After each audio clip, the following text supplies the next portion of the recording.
Taste the Daily. Taste the Daily. ஆனி மாத பௌர்ணமியையொட்டி நினைத்தாலே முக்தி தரும் திருவண்ணாமலை அண்ணாமலையார் கோவிலில் ஆயிரக்கணக்கான பக்தர்கள் 14 கிலோமீட்டர் தூரம் கிரிவலம் வந்து சாமி தரிசனம் செய்து வருகின்றனர். இது தொடர்பான அவர்களோடு இணைகிறார் எமது செய்தியாளர் பாண்டியன். வணக்கம். தற்போது அங்கு மக்கள் கூட்டம்லாம் எந்த அளவுக்கு இருக்கு? மேலும் விவரம்.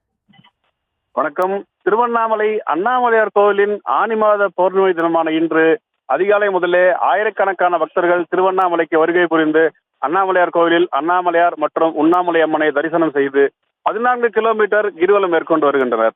ஆனி மாத பௌர்ணமி இன்று அதிகாலை 2:33 மணிக்கு தொடங்கி நாளை அதிகாலை 3:06 மணிக்கு நிறைவடையும் என அண்ணாமலையார் கோயில் நிர்வாகம் சார்பில் அறிவிக்கப்பட்டுள்ளது.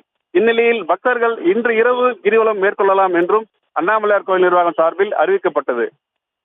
பௌர்ணமி தினமான இன்று அதிகாலை 4:30 மணிக்கு அண்ணாமலையார் கோயில் நடை திறக்கப்பட்டு ஆகம விதிப்படி அண்ணாமலையார் மற்றும் உண்ணாமலை அம்மனுக்கு சிறப்பு அபிஷேக ஆராதனைகள் நடைபெற்றது. இதனைத் தொடர்ந்து தமிழகத்தின் பல்வேறு மாவட்டங்களில் இருந்தும் ஆந்திரா, தெலுங்கானா, கர்நாடகா உள்ளிட்ட பல்வேறு வெளி மாநிலங்களில் இருந்தும் ஆயிரக்கணக்கான பக்தர்கள் இன்று காலை முதலே திருவண்ணாமலைக்கு வருகை புரிந்து சாமி தரிசனம் செய்து கிரிவலம் மேற்கொண்டு வருகின்றனர். ஆனி மாத பௌர்ணமி முன்னிட்டு சுமார் 2000 போலீசார் கோவில் வளாகம் மற்றும் கிரிவல பாதையில் பாதுகாப்பு பணியில் ஈடுபட்டுள்ளனர். விவரங்களுக்கு நன்றி Pandian. Taste the Daily. Taste the Daily.